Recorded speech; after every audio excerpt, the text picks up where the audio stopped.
तो आज हम सीखेंगे कैसे करते हैं विंडोज़ 11 में अपने डॉक्यूमेंट या फ़ोटो को स्कैन। तो बहुत ही आसान तरीका है, आपको ध्यान रखना है जो जो हम कर रहे हैं वैसे ही आपको अपने विंडो 11 में दोहराना है।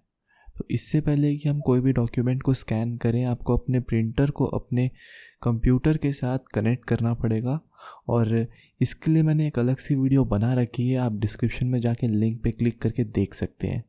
अगर आपका कंप्यूटर के साथ आपका प्रिंटर लिंक है तो उसके बाद आपको ये सब करना है जो कि अभी हम दिखाने वाले हैं। तो सेम स्टेप दोहराएं और वही स्टेप दोहराने के बाद आपका सब कुछ प्रिंट हो जाएगा और स्कैन हो जाएगा। तो सबसे पहले यहाँ पे आप देख पा रहे हैं, सबसे पहले आपको यहाँ पे सर्च पे जाना है और यहाँ पे प्रिंटर एंड स्कैनर्स लिखना है आपको। तो लिखने के बाद ये वाला ऑप्शन पे आपको क्लिक करना है। जैसे ही आप क्लिक कर पाओगे यहाँ पे देख पा रहे हो, यहाँ पे हमारा ऑलरेडी जो प्रिंटर है वो यहाँ पे आ चुका है। अगर आपका प्रिंटर यहाँ पे नहीं है, लिस्टेड में नहीं है, तो आप चाहे तो अपने प्रिंटर को ऐड कर सकते हैं। उसका जो वीडियो है, हमारा अलग सा वीडियो मैंने डिस्क्रिप्शन में लिंक दे रखा है। तो एक बार आपका प्रिंटर यहाँ पे हो जाए तो उसके बाद आपको इसको जैसे कि आप देख पा रहे हैं क्लोज़ कर दीजिए। क्लोज़ करने के बाद आपको यहाँ पे वापस जाना है एंड यहाँ पे आपको टाइप करना है विंडोज़ फैक्स एंड स्कैन। तो आप फैक्स एंड स्कैन टाइप करके भी कर सकते हैं। एक बार आप यहाँ पे टाइप करें तो इस वाले पे आपको क्लिक करना है, विंडोज़ फैक्स एंड स्कैन पे। एक बार आप इसको क्लिक कर देंगे तो कुछ इस प्रकार से आपका खुल जाएगा। इस प्रकार से खुलने के बाद आप जैसे कि देख पा रहे हैं यहाँ पे दो ऑप्शन दिखा रहे हैं, एक तो फैक्स और दूसरा स्कैन का। फैक्स पे अगर आप देखा जाए तो आपने जो भी है यहाँ पे देख पा रहे हो, जो भी आप प्रिंट करोगे, और स्कैन का जो भी आप स्कैन करोगे। तो आज तो हम स्कैन करने वाले हैं, तो हम स्कैन वाले में चले जाते हैं और जैसे कि आप देख पा रहे हैं स्कैन वाले पे हम क्लिक कर चुके हैं।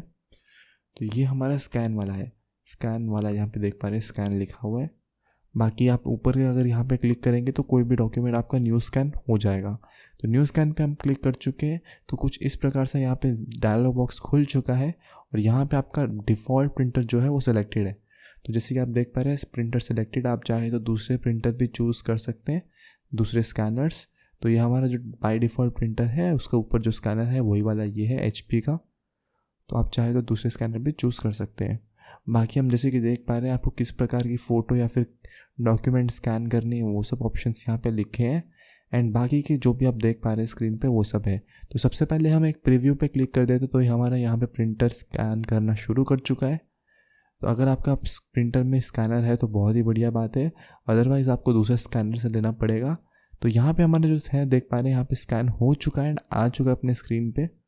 तो एक बार आपका जब स्कैन हो जाता है तो आपका कुछ इस प्रकार से प्रीव्यू दिखता है। प्रीव्यू मतलब आपको एक तरह से दिख जाएगा पहले ही कि कैसा दिखने वाला है फ़ोटो आने के बाद। उसके बाद आप यहाँ पे प्रोफाइल पे देख सकते हैं आपको किस प्रकार का चाहिए। आप चाहे तो फ़ोटो ले सकते हैं या फिर डॉक्यूमेंट ले सकते हैं या फिर कुछ अपने प्रकार का एक्स्ट्रा भी ले सकते हैं। उसके बाद हमने यहाँ पे फ़ोटो करने के बाद 3 प्रकार के फ़ोटो के ऑप्शन दिखाए जा रहे हैं, कलर, ग्रे स्केल और ब्लैक एंड वाइट। आप चाहे तो ब्लैक एंड वाइट ले सकते हैं तो यहाँ पर ब्लैक एंड वाइट फ़ोटो हो जाएगी, या फिर आप कलर ले सकते हैं तो यहाँ पे कलर फ़ोटो रहेगी। और अगर आप ग्रे स्केल चूज़ करोगे तो ग्रे स्केल वाली भी अलग से आ जाएगी। उसके बाद आपको यहाँ पे फाइल की कौन सी टाइप चाहिए वो यहाँ पे चूज़ करना है। जैसे कि यहाँ पे JPG, PNG, TIF और भी अलग प्रकार की है। तो फ़ोटो के अंदर ये आपको मिल जाएगी इस प्रकार की। तो फिलहाल हम यहाँ पे PNG ले लेते हैं। उसके बाद आपको रेजोल्यूशन चूज़ करना है और आप चाहे तो अपना ब्राइटनेस और कॉन्ट्रास्ट भी आगे पीछे करके चेंज कर सकते हैं। इतना होने के बाद आप यहाँ पे स्कैन वाले बटन को प्रेस कर देंगे तो यहाँ पे आपका डॉक्यूमेंट और आपका जो भी फ़ोटो है यहाँ पे शुरू हो जाएगा स्कैन होना। जैसे कि हम देख रहे हैं यहाँ पे स्कैनिंग की लोडिंग हो रही है और एक बार स्कैन यहाँ पे हो जाएगा कंप्लीट स्कैनिंग तो हमको हमारा जो डॉक्यूमेंट है वो यहाँ पे मिल जाता है। और जैसे कि हम देख पा रहे हैं यहाँ पे एक नया फाइल बन चुका है जिसका नाम है इमेज और उसकी साइज़ 10 MB समथिंग है, जो कि हमारे अभी प्रिंटर से स्कैन हुआ है। तो ये बाय डिफ़ॉल्ट यहाँ पे निकल चुका है और यहाँ पे हो चुका है हमारा इमेज यहाँ पे सेव। तो अब इस इमेज को जाने के लिए हमको निकालने के लिए, बाहर निकालने के लिए आपको यहाँ पे सर्च वाले बार पे जाना पड़ेगा एंड यहाँ पे आपको वापस टाइप करना पड़ेगा स्कैन डॉक्यूमेंट्स।